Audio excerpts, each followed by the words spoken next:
Alright, हमने 4 questions कर लिए जिसमें हमने सारे एडजस्टमेंट्स कवर कर लिए हैं। I hope you find cash flow very very easy by now. सारे एडजस्टमेंट ऑलरेडी हो गया है। This is the quick recap of all the type of adjustment that can come in the exam. एकदम ध्यान से सुनना, सो यू हैव की quick recap कि कैसे कैसे करना है, कहाँ कहाँ उसके इफेक्ट्स जा रहे हैं, that I am going to explain. इसके बाद एक फुल फ्लेज क्वेश्चन बनाया गया आपके लिए जिसमें सब कुछ वापस रिवाइज होता है। If you do that question, उससे डिफिकल्ट तो कुछ आ ही नहीं सकता। उतना डिफिकल्ट भी एग्जाम में आएगा नहीं, पर उसमें से कोई भी एक एडजस्टमेंट्स आ सकता है।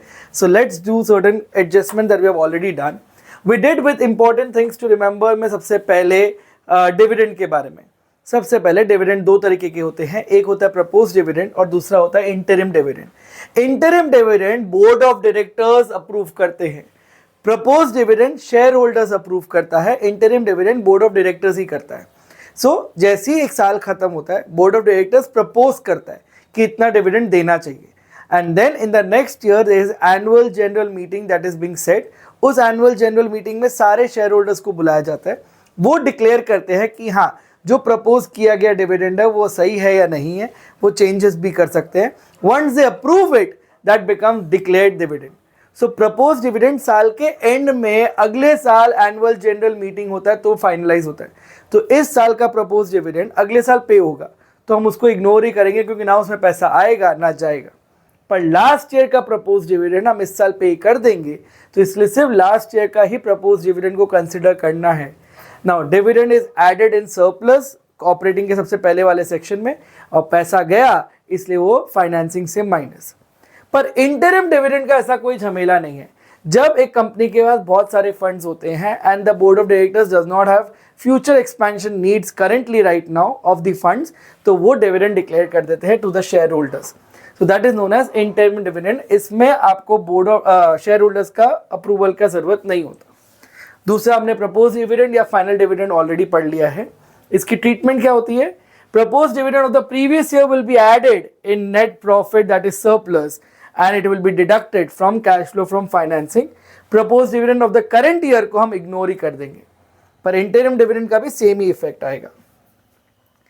The second one that we have to do is provision for tax। ध्यान से सुनना, टैक्स हम कैलकुलेट करते हैं एंड ऑफ द ईयर में, उसको हम पे अगले साल करते हैं जब भी उसका ड्यू डेट आता है टैक्स पेमेंट का।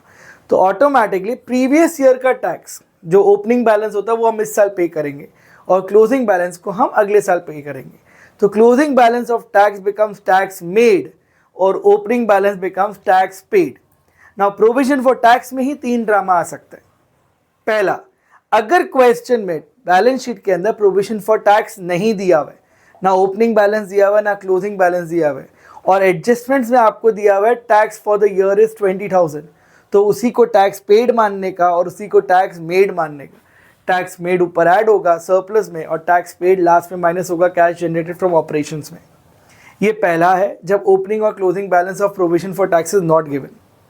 दूसरा, जब प्रोविजन फॉर टैक्स का ओपनिंग और क्लोजिंग बैलेंस दिया हुआ है लेकिन एडजस्टमेंट में कुछ नहीं दिया है, तो ओपनिंग वाले को टैक्स पेड मान लो क्योंकि वो इस साल पे हो जाएगा, और क्लोजिंग वाले को टैक्स मेड मान लो क्योंकि उसको आपने इसी साल बनाया होगा। ऑलराइट, तो ये हमने ऑलरेडी कर लिया है। अगर opening closing balance of provision for tax is given and no additional information is given, तो provision for tax of the current year is considered as tax made और वो नेट प्रॉफिट बिफोर टैक्स से पहले add हो जाएगा, and provision for tax of the previous year will be taken as tax paid और वो लास्ट में माइनस हो जाएगा। In case tax provided during the year is given and provision for tax account should be made, जो हमने already सीख रखा है। ओपनिंग बैलेंस क्रेडिट साइड में आता है, क्लोजिंग बैलेंस डेबिट साइड में आता है। इस साल जो आपने टैक्स बनाया है that will be by statement of P&L account credit side, और जो टैक्स पे कर दिया that becomes tax paid, it will be on the debit side to bank करके। ये जाएगा आपका tax paid, cash generated from operation से minus, और ये सबसे पहले वाली हेडिंग में add. That was your second adjustment which is provision for tax. इसके 3 वेराइटीज आ सकते हैं, तीनों हमने डिस्कस कर लिए। Next is goodwill. गुडविल हो, पेटेंट हो, ट्रेडमार्क हो, कोई भी इंटेंजिबल एसेट्स हो, अगर उसकी वैल्यू कम हो रही है तो हम उसको अमोर्टाइजेशन मानते हैं और वो नॉन कैश एक्सपेंसेस में ऐड हो जाता है इन ऑपरेटिंग एक्सपेंस। अगर गुडविल की वैल्यू या कोई भी इंटेंजिबल एसेट्स की वैल्यू की बढ़ रही है तो हम उसको परचेज मानते हैं, और purchase of goodwill is an investing activity और उसमें पैसा जाता है। इसलिए वो इन्वेस्टिंग से माइनस होगा. So if the value of goodwill is decreased, it is considered as amortization और वो नॉन कैश नॉन ऑपरेटिंग में एड बैक हो जाएगा. But if the value of goodwill is increased, then it is considered as purchased goodwill और वो investing से minus होगा क्योंकि पैसा जाएगा. Next cash and cash equivalent. इसमें हमने एक चीज सीखा था. कैश एंड कैश इक्विवेलेंट का opening balance beginning of the year में लिखते हो, closing balance end of the year लिखते हो. उसके साथ साथ करंट इन्वेस्टमेंट भी ऐड हो जाता है अगर क्वेश्चन में आपको दिया हुआ है तो करंट एसेट्स के अंदर करंट इन्वेस्टमेंट दिया हुआ है तो वो भी हम कैश एंड कैश इक्विवेलेंट का ही पार्ट मानते हैं बिकॉज उसमें मार्केटेबल सिक्योरिटीज इंक्लूडेड होता है that you need to take care of while doing cash flow. The next is assets. Assets में सारे एसेट्स लेते हैं एक्सेप्ट लैंड अभी के लिए. फॉर एग्जाम्पल मशीनरी, फर्नीचर, कुछ भी मशीनरी. अगर क्वेश्चन में कुछ नहीं बोला हुआ है और मशीन की वैल्यू बढ़ती है तो उसको हम परचेज माना जाएगा और वो इन्वेस्टिंग से माइनस होगा. No adjustment is given, nothing is given. खाली मशीनरी का ओपनिंग बैलेंस छोटा है और क्लोजिंग बैलेंस बड़ा है, मतलब मशीनरी बढ़ रही है. मशीन बढ़ेगा क्यों? Because of purchase. मशीन की वैल्यू अगर कम हो रही है तो हम उसको मानेंगे पहले डेप्रीसिएशन. हम उसको सेल नहीं मान सकते क्योंकि machine is a depreciable asset, वो डेप्रिशिएट होगा ही होगा. तो पहले डेप्रीसिएशन मानेंगे और अगर उस डेप्रीसिएशन क्वेश्चन में दिया हुआ है और फिर भी वैल्यू कम हो रही है तो हम उसको सेल मानेंगे. So the value of fixed assets is decrease then it is and no additional information is given तो इसको हम डेप्रीसिएशन मानते हैं और वो नॉन कैश नॉन ऑपरेटिंग में ऐड हो जाता है. और value of fixed assets except land is increase और कोई एडिशनल इंफॉर्मेशन नहीं है तो हम उसको परचेज मानते हैं और वो इन्वेस्टिंग एक्टिविटी से माइनस हो जाता है. अगर कोई भी एडिशनल इंफॉर्मेशन नीचे एडजस्टमेंट दिया हुआ है तो हम उसका अकाउंट बनाते हैं. फिक्स्ड एसेट्स का opening balance debit side, closing balance credit side, ये हमने ऑलरेडी सीख लिया है फर्स्ट वीडियो में डिटेल में. I am just giving quick recap for this. अगर आपने खरीदा तो टू बैंक, बेचा तो बाय बैंक. डेप्रीसिएशन भी आपका मशीन को कम करेगा. लॉस होगा तो लिखोगे बाय स्टेटमेंट ऑफ P&L.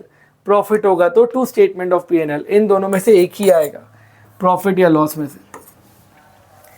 बाकी सारी इंफॉर्मेशन दी होगी, एक बैलेंसिंग अमाउंट आएगा, उस बैलेंसिंग अमाउंट के लिए आपको लेजर बनाना पड़ेगा. इसके साथ साथ अगर एक्यूमुलेटेड डेप्रीसिएशन भी दिया हुआ है आपको क्वेश्चन में तो एक्यूमुलेटेड डेप्रीसिएशन का भी अकाउंट बनेगा simultaneously. Brought down, carried down, machine का एसेट साइड है तो balance brought down debit side, balance carried out credit side. Same accumulated depreciation is a liability क्योंकि वो एसेट को कम करता है, इसलिए by balance brought down to balance carried down simultaneously. खरीदा, बेचा, लॉस, प्रॉफिट सेम. डेप्रीसिएशन अब फिक्स्ड एसेट्स अकाउंट में नहीं जाके एक्यूमुलेटेड डेप्रीसिएशन अकाउंट में जाएगा क्योंकि वो एक्यूमुलेटेड डेप्रीसिएशन को बढ़ाता है, इसलिए depreciation will be on the credit side. अगर कोई मशीन बेचते हो तो उस पर जितना भी डेप्रीसिएशन लगा होता है उसको हम लिखते हैं टू फिक्स्ड एसेट्स और ये सेम वैल्यू लिखते हो बाय एक्यूमुलेटेड डेप्रीसिएशन के नाम पे इन मशीनरी अकाउंट. इसका दो इफेक्ट यही खत्म हो जाता है. ये दोनों कोई भी कैश फ्लो स्टेटमेंट में वापस नहीं आएगा because the effect has already been done in the ledgers only. अब क्वेश्चन आता है लैंड के ऊपर. अगर लैंड की वैल्यू बढ़ रही है, क्वेश्चन में ही खाली लैंड दिया हुआ है, लैंड की वैल्यू बढ़ रही है तो हम उसको परचेज मानेंगे. पर लैंड की वैल्यू कम हो रही है तो हम उसको सेल मानेंगे. हम डेप्रीसिएशन नहीं मान सकते क्योंकि लैंड की वैल्यू कम नहीं होती है, it is an appreciating asset, तो that we consider it as sale only directly. Land and building दिया हुआ है तो हम उसको डेप्रीसिएशन मान सकते हैं क्योंकि बिल्डिंग का वो नेचर लेगा. बट सिर्फ लैंड दिया हुआ है then as per prudence concept we can not consider it as an income. So if the value of land is decreased, it is considered as sale and it is added in cash flow from investing activity. But if the value is decreased, then it is considered as purchase and is added in cash flow from investing activity. अगर कोई भी question में percentage दिया हुआ है तो उसको hidden adjustment बोलते हैं और उस परसेंटेज को हमें इफेक्ट डालना होता है दो. तो डिबेंचर्स पे परसेंटेज दिया होगा, इन्वेस्टमेंट्स पे दिया हो सकता है, इन पे इंटरेस्ट मिलता है या इंटरेस्ट चार्ज होता है, उसकी दो इफेक्ट आपको करनी पड़ेगी. That you need to consider. और डेट भी इंपॉर्टेंट होगा कि आपने नए डिबेंचर्स कब इशू किए हैं. यही अगर प्रेफरेंस शेयर्स पे भी परसेंटेज होता है तो उस पर हमें डिविडेंड देना होता है, तो even that percentage is important. Alright, and it will have to effect that you already know. एक नॉन कैश नॉन ऑपरेटिंग में ऐड या माइनस होगा डिपेंडिंग एक्सपेंस है या इनकम है, और दूसरा फाइनेंसिंग में जाएगा अगर वो फाइनेंस से रिलेटेड है और इन्वेस्टिंग में जाएगा अगर वो इन्वेस्टमेंट से रिलेटेड है। सबसे ज़्यादा ध्यान देने वाली बात है, प्रेफरेंस शेयर्स पे जो 12% 10% डिविडेंड लिखा होगा वो हम तभी देंगे जब हम इक्विटी शेयर होल्डर्स को भी डिविडेंड दे रहे हैं। अगर हम इक्विटी शेयर होल्डर्स को डिविडेंड नहीं दे रहे तो हम प्रेफरेंस शेयर्स को भी डिविडेंड नहीं देंगे, उस परसेंटेज को हम इग्नोर करेंगे। We agree that preference shares get dividend before equity shares, but preference shares get dividend only when equity share will also get dividend. The amount does not matter, पर मिलेगा दोनों को, चाहे वो इक्विटी शेयर्स को आप interim dividend दो या फाइनल डिविडेंड दो, कोई भी डिविडेंड दोगे तो ही हम प्रेफरेंस शेयर्स को डिविडेंड देंगे। Dividend on preference shares is only paid when dividend whether interim or final dividend is paid to equity shares. If no dividend is paid to equity shares, then no dividend will be paid to preference shares holders as well. These were the only adjustment that we have already done. चाहे वो provision for tax पे खेलो, चाहे वो machinery account पे खेलो, ये ही majorly आता है। बाकी छोटे मोटे थोड़े बहुत चेंजेस होंगे, that will come by practice only. Alright, इसके बाद हम एक क्वेश्चन कर रहे हैं अभी, that includes almost all the important adjustment that you need to consider and take care of. तो ऑटोमेटिकली आप अपने नोटबुक पे फॉर्मेट बना लीजिए, तब तक मैं क्वेश्चंस आपको दिखा देता हूँ। हमने सारे इंपॉर्टेंट कॉन्सेप्ट रिवाइज कर लिए। Let's do one question which is a one short question जिसमें ऑलमोस्ट सारा के सारे एडजस्टमेंट्स रिकैप हो जाएंगे। There is a question on your screen, you can take a screenshot of it, you can take a photo of it, जो आपको करना है कर लीजिए। पूरा बैलेंस शीट दिया है, नोट्स टू अकाउंट दिया हुआ है, और इसमें 5 से 6 एडजस्टमेंट्स है जो बहुत ज़्यादा इंपॉर्टेंट है, जिसमें सब कुछ रिकैप हो जाएगा। Alright, you need to make the format in your book. Left side में आप कैश फ्लो फ्रॉम ऑपरेटिंग बना लीजिए, राइट साइड में इन्वेस्टिंग और फाइनेंसिंग बना लीजिए। Alright, I have already made the format, so let's do the first adjustment. Machinery costing 1 lakh on which depreciation was charged 70,000 was sold at a profit of 20,000, 20% on the book value, और साल भर का depreciation 70,000 है। तो एक machine है जिसको आपने खरीदा था 1 लाख रुपए में। 1 सेकेंड, यप, एक मशीन है जिसको आपने खरीदा था 1 लाख रुपए में, उस पर 70,000 का डेप्रीसिएशन ऑलरेडी लगा हुआ है, तो उसकी आज की वैल्यू हो गई 30,000। इसको 20% प्रॉफिट में बेचा तो 6,000 प्रॉफिट ऐड किया, तो आपने बेचा कितने में? 36,000 में बेचा। Now you need to make machinery account. If you see, there is property, plant and equipment machinery account. उसका opening balance 3 lakh, closing balance 5 lakh. There is no accumulated depreciation, तो सिर्फ एक ही अकाउंट बनेगा, which is machinery account. So machinery account बना लेते हैं। Machinery account का opening balance debit side में आएगा, to balance brought down, closing balance credit side में आएगा, by balance carried down. Opening balance 3 lakh दिया हुआ था, क्लोजिंग बैलेंस 5 लाख दिया हुआ था। आपने मशीन को बेचा तो by bank, this is sale, you sold it for 36,000। Profit हुआ तो इस तरफ आएगा, to statement of P&L account, 6,000 का प्रॉफिट। जो साल भर डेप्रीसिएशन लगा हुआ, जो क्वेश्चन में आगे दिया हुआ था, that was 70,000। If you close this, आपको बैलेंसिंग अमाउंट मिलेगा, it will come on the debit side for sure, which will be purchases. 5 lakh में 70,000 plus 6,000 plus 30,000, 6 lakh 6,000, 6 lakh 6,000 is the total, out of which 3 lakh 6,000 you subtract 3 lakh becomes your balancing amount, which will be to bank, और ये bracket में आएगा purchases. Bracket लिखना compulsory नहीं है, वो सिर्फ आपके एनालिसिस के लिए है। ओपनिंग बैलेंस क्लोजिंग बैलेंस का इफेक्ट नहीं होता। Depreciation is a non cash expense, so it will be added here, depreciation on machinery 70,000। Profit non cash non operating expenses add होता है, non cash non operating income minus होता है, विच is profit on sale of machinery. Profit हुआ था आपका 6,000, तो 6,000 यहाँ से माइनस हो जाएगा। आपने मशीन खरीदा तो पैसा जाएगा, purchase of machinery. Which is 3 lakh का आपने खरीदा, तो 3 लाख इन्वेस्टिंग से माइनस, सेल किया तो पैसा आया, proceeds from sale of machinery which you sold it for 36,000, तो इसलिए वो प्लस। आपने डेप्रीसिएशन लगाया, depreciation non cash non operating में ऐड किया, प्रॉफिट हुआ तो माइनस किया, सेल किया तो इन्वेस्टिंग में पैसा आया प्लस, और खरीदा तो इन्वेस्टिंग से माइनस क्योंकि पैसा गया। That becomes your first adjustment that we have revised and it's a very very important adjustment. इसमें प्रॉफिट हो रहा है तो माइनस होगा। दूसरा, preference shares were redeemed at par. मैंने आपको पिछले क्वेश्चन में भी दिखाया था, एक क्वेश्चन में जिसमें हमने सिर्फ डेट्स के बारे में किए थे। शेयर्स पे कोई भी डेट इंपॉर्टेंट नहीं होता, शेयर्स पे सारा ड्रामा हमेशा ओपनिंग बैलेंस पे ही होता है। हाँ, डिबेंचर्स, लोन्स, ये सब पे आपका डेट इंपॉर्टेंट होता है। सो प्रेफरेंस शेयर्स आप कभी भी रिडीम करो, उससे फर्क नहीं पड़ता, ये इन्फॉर्मेशन को इग्नोर करने का। अगला, equity shares were issued on 1 April 2022। Again shares पे डेट दिया हुआ है, कोई भी काम नहीं है। But debentures were redeemed on 1 January 2023। Now the date is important क्योंकि डिबेंचर्स दिया हुआ है। डिबेंचर्स पहले भी 2 लाख थे, अभी भी 2 लाख थे, तो डिबेंचर्स तो रिडीम हुआ ही नहीं। जो डिबेंचर्स इस साल रिडीम होने वाले होते हैं वो नॉन करेंट लायबिलिटी से करेंट लायबिलिटी में भी शिफ्ट हो सकता है। तो 50,000 से वो 0 हो गया। तो इस साल कितने डिबेंचर्स रिडीम किया आपने? 50,000 का। तो 2 लाख वाला डिबेंचर तो साल भर ही यूज़ किया, तो 2 लाख पे आपको 9% इंटरेस्ट देना ही पड़ेगा, which comes out to be 18,000। पर जो 50,000 डिबेंचर्स थे उस पर 9% आपको इंटरेस्ट देना पड़ेगा फॉर 9 मंथ्स ओनली, क्योंकि आपने जनवरी में तो उसको रिडीम कर दिया।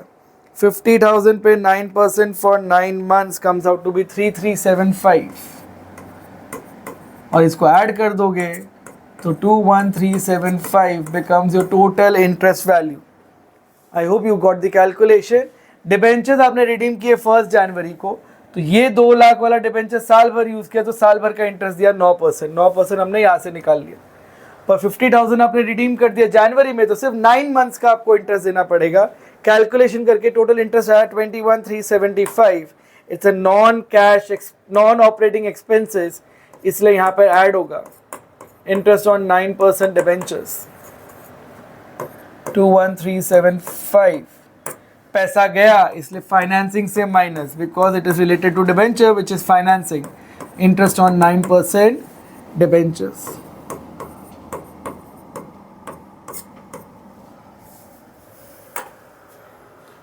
ऑलराइट, थर्ड भी हो गया। Fourth, the company declared and paid an interim dividend on equity shares at 40 per share out of general reserve.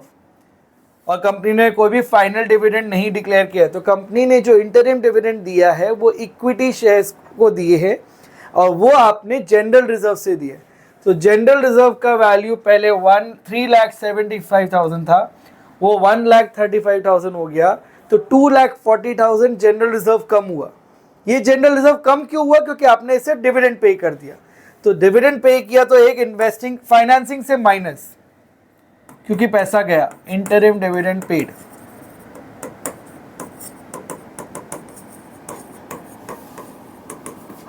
$2,40,000 interim dividend paid, वो यहां से माइनस। लेकिन वो यहां पर ऐड बैक नहीं होगा क्योंकि आपने इस साल के प्रॉफिट में से नहीं दिया। अगर इस साल के प्रॉफिट में से देते तो यहाँ पे ऐड बैक ड्रामा होता है। ये आपने जनरल रिजर्व से पे किया, तो general reserve already balance sheet में कम हो गया, तो इसका ड्रामा भी हम बाद में जाके कुछ नहीं करेंगे। सो एक इफेक्ट बैलेंस शीट में ही हो गया और दूसरा इफेक्ट हमने कैश फ्लो स्टेटमेंट में दिखा दिया, और हमें पता है हर एडजस्टमेंट का 2 इफेक्ट होगा ही होगा।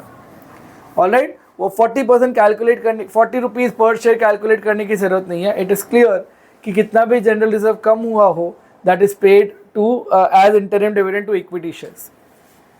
Next, non-current investment costing 60,000 was sold at a profit of 20%. Non-current investment का opening balance 140, closing balance 2 lakh, तो इसका भी अकाउंट बनेगा ही बनेगा। So non-current investment is your asset, तो उसका opening balance भी debit side, closing balance credit side. आपने बेचा तो बाय बैंक अकाउंट वर्ड आएगा, दिस इज सेल, प्रॉफिट में बेचा तो to statement of P N L account which is profit. Opening balance दिया हुआ है नॉन करेंट इन्वेस्टमेंट का 142 लाख, 60,000 वाला 20% प्रॉफिट में बेचा, 140 is your opening balance, 2 lakh is your closing balance, 60,000 का 20% 12,000, 72,000 में आपने बेचा और 12,000 profit. If you close this you'll get the balancing amount. Let's check. 2,72,000, ये भी 2,72,000 आएगा। 2,72,000 में से 1,40,000 minus 12,000 minus comes out to be 1,20,000। ये 1,20,000 आपने इस साल खरीदा होगा इन्वेस्टमेंट, तो to bank account becomes purchases. It is same as machinery account, बस डेप्रीसिएशन नहीं आता है। एसेट तो सेम ही है बट इन्वेस्टमेंट में डेप्रीसिएशन नहीं लगता, बाकी सारा इफेक्ट सेम ही है। इधर खरीदते हो इधर बेचते हो, प्रॉफिट आया तो डेबिट साइड, लॉस आया तो credit side etcetera. Opening balance closing balance का इफेक्ट होता नहीं है। आपने बेचा तो पैसा आया, आपने खरीदा तो पैसा गया। It is related to investing, so investing में ऐड और subtract. Proceeds from sale of non current investment 72,000 का आपने बेचा, purchase of non current investment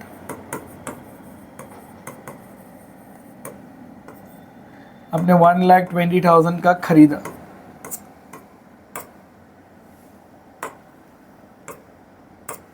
minus profit हुआ था। Profit is a non operating income, वो यहाँ से माइनस होगा। Profit on sale of non current investment 12,000 minus. All right, let's see if all the ledger posting has been done. Profit का हो गया, sale purchase का हो गया। Yes, let's go to the next question part. Income tax 45,000 was provided. Paid word नहीं लिखा हुआ है, प्रोवाइडेड लिखा हुआ, मतलब दिस इज टैक्स मेड। इस साल का इनकम टैक्स है। प्रोविजन फॉर टैक्स भी आपको क्वेश्चन में दिया हुआ है, ओपनिंग बैलेंस क्लोजिंग बैलेंस, तो इसका भी लेजर बनेगा।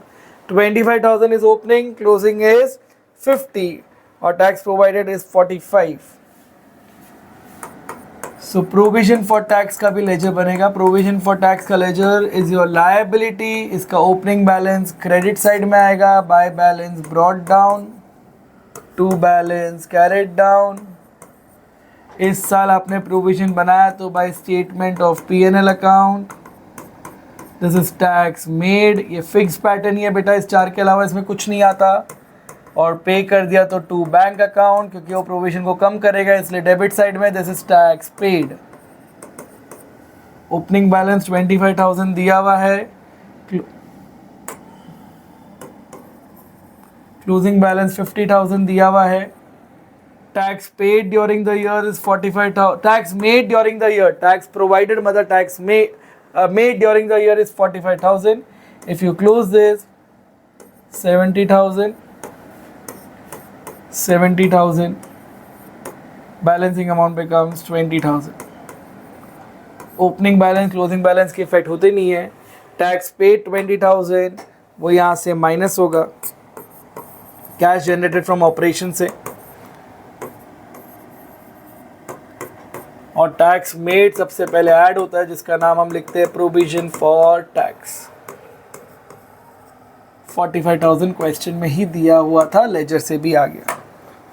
Alright, we did with all the adjustments. इसमें आपने मशीन अकाउंट भी सीखा, इसमें आपने डेट के बारे में भी सीखा, इसमें इंटरेस्ट कैलकुलेशन भी सीखा कि कब मंथ्स इंपॉर्टेंट है, इसमें आपने प्रोविजन फॉर टैक्स भी रिवाइज कर लिया। इसके बाहर कुछ आएगा ही नहीं इन द एग्जाम।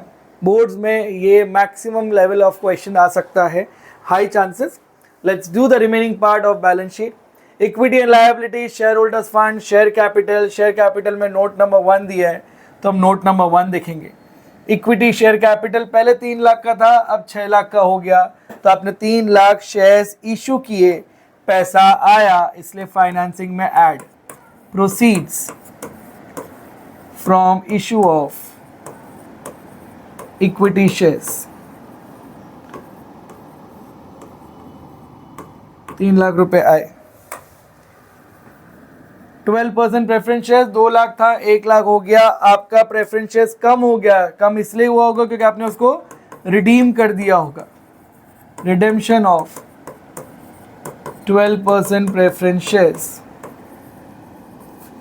1 लाख वैल्यू कम हुआ तो 1 लाख माइनस क्योंकि पैसा गया। If you see the next part, reserve and surplus, note number 2 दिया हुआ है तो नोट नंबर 2 देखेंगे। जनरल रिजर्व का ऑलरेडी ड्रामा हो गया था, इसके वजह से जो हम वापस नहीं करेंगे। सरप्लस को हम लिखते हैं closing minus opening. Your closing is 1,15,000 और माइनस में ओपनिंग है तो माइनस माइनस प्लस हो जाएगा। क्लोजिंग माइनस ओपनिंग हम लिखेंगे यहाँ पर, which comes out to be 1,65,000. Let's do the next part. Non current liability long term borrowings, पहले भी 2 लाख था, अभी भी 2 लाख है, इसका भी कुछ नहीं होगा। Current liability short term borrowings, पहले 50,000 था, अब 0 हो गया तो 50,000 आपने पे कर दिया होगा। रिडेम्पशन ऑफ 9% डिबेंचर्स, हमने पहले सिर्फ इंटरेस्ट का इफेक्ट किया था, 50,000 का इफेक्ट हम अभी कर रहे हैं। अगेन रिडीम किया तो पैसा गया इसलिए minus. Short term provision note number 3, note number 3 का हमने अकाउंट बना लिया, ये ड्रामा भी हो गया। Assets non current assets, property plant and equipment machinery account, इसका भी लेजर बन गया था, so now again nothing has to be done. Non current investment, again ledger इसका भी बन गया था, nothing has to be done. Current investment, inventory का वैल्यू कम हो रहा है, अगर करंट एसेट्स कम होता है तो minus plus, decrease in inventory.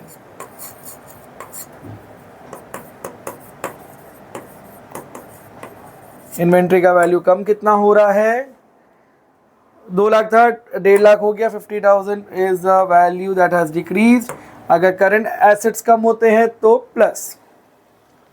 Next if you see trade receivable बढ़ रहा है तो इंक्रीज इन ट्रेड रिसीवेबल, पैसा माइनस में आएगा 30,000। अगर करंट एसेट्स बढ़ता है तो minus, increase in trade receivable.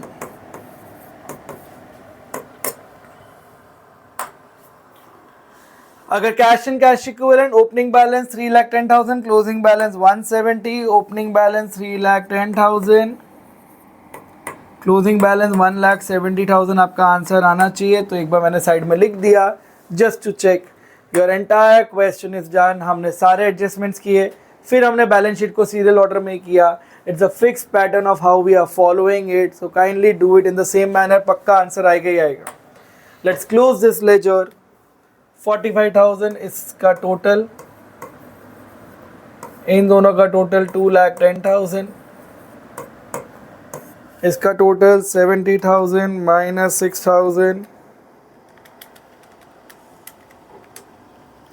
70,000 minus 6,000 plus 21375 minus 12,000, 73375, इसमें 2,10,000 ऐड करोगे, 283375, उसमें 20,000 ऐड करोगे, you will get 303375, उसमें 20,000 वापस माइनस कर दोगे, so you will get 283375. This becomes cash flow from operating activity. Let's see investing activity. Investing activity negative में balance आ रहा है, so अगर नेगेटिव में बैलेंस आता है then we write cash used in investing activity. इसका टोटल करोगे तो 3,12,000 नेगेटिव में आ रहा है, so this you write it as cash used in investing activity.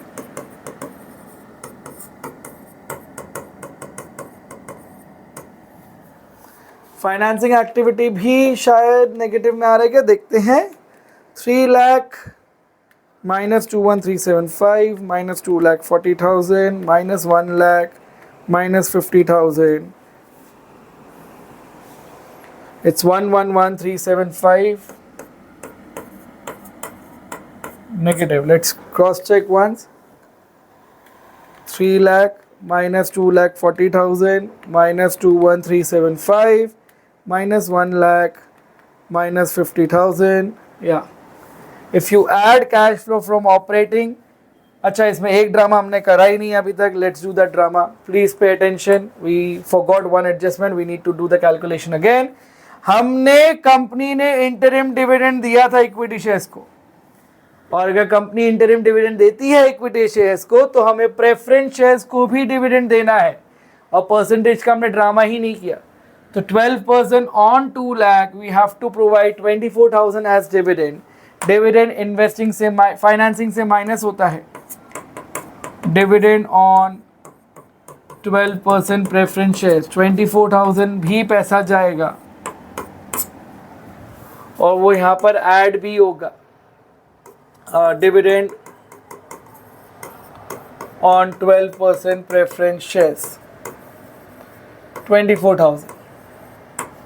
All right, that was the last adjustment that we did. We need to do the entire calculation. Oh, sorry. We need to do these calculations again. वो हम कर लेंगे, उसमें कोई बड़ी बात नहीं है. But I hope you got the adjustment correct. अगर हम इक्विटी शेयर्स को डिविडेंड देते हैं तो हमें प्रेफरेंस शेयर्स को भी डिविडेंड देना ही पड़ेगा. Percentage becomes an hidden adjustment. So हमें परसेंटेज निकाल के ड्रामा कर लिया. 45,000 plus 24,000 will give you 69,000. 69,000 plus 1,65,000 will give you 234,000. 234 में से 75 ऐड किया तो 307,375. इसमें 20,000 ऐड किया तो 327,375. 20,000 माइनस किया सो 307,375. इन्वेस्टिंग में कोई चेंजेस आया नहीं. Let's see. फाइनेंसिंग में 3 lakh minus 21375 minus 2,40,000 minus 1 lakh minus 50,000 minus 24,000 comes out to be 135,375. That to negative balance. तो हम इसको भी लिखेंगे cash used in financing activity.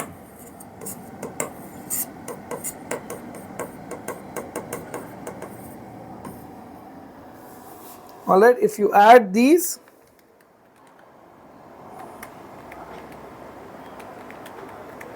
you'll get 1,40,000 negative balance. मतलब इसमें आया net decrease in cash and cash equivalent. अगर आप ऑपरेटिंग, इन्वेस्टिंग और फाइनेंसिंग को ऐड करते हो तो नेगेटिव 140 आ रहा है. ओपनिंग बैलेंस 310 था तो क्लोजिंग आपका आ रहा है 1,70,000, जो आपके बैलेंस शीट के अकॉर्डिंगली भी आ रहा था cash and cash equivalent which is 1,70,000. तो सारे एडजस्टमेंट करने के बाद एक हिडन एडजस्टमेंट भी आपको देखना होता है सारे परसेंटेज पे. हमने डिबेंचर्स का परसेंटेज का तो ड्रामा कर लिया था, पर प्रेफरेंस शेयर्स का परसेंटेज हम भूल गए थे. ना प्रेफरेंस शेयर्स पे हमें डिविडेंड इसलिए देना है क्योंकि हम इक्विटी शेयर होल्डर्स वाले को डिविडेंड दे रहे थे.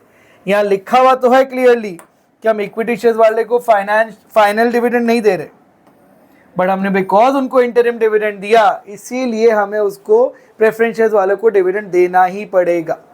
Now once we provided with their dividend, हमारा पूरा का पूरा क्वेश्चन मैच हो गया. इससे ज़्यादा डिफिकल्ट, इससे ज़्यादा एंट्रीज आपके एडजस्टमेंट में आएगा ही नहीं. So that's the end of cash flow statement we did with it. हमें थोड़ा बहुत थियरी वेरी करना है, वो हम बाद में करेंगे. आई होप कैश फ्लो समझ आया है. If you have any query please write it in the comment section. और जिनको भी आपके दोस्तों में कैश फ्लो स्टेटमेंट डिफिकल्ट लग रहा है please share the video. It will be very very helpful to them. Thank you.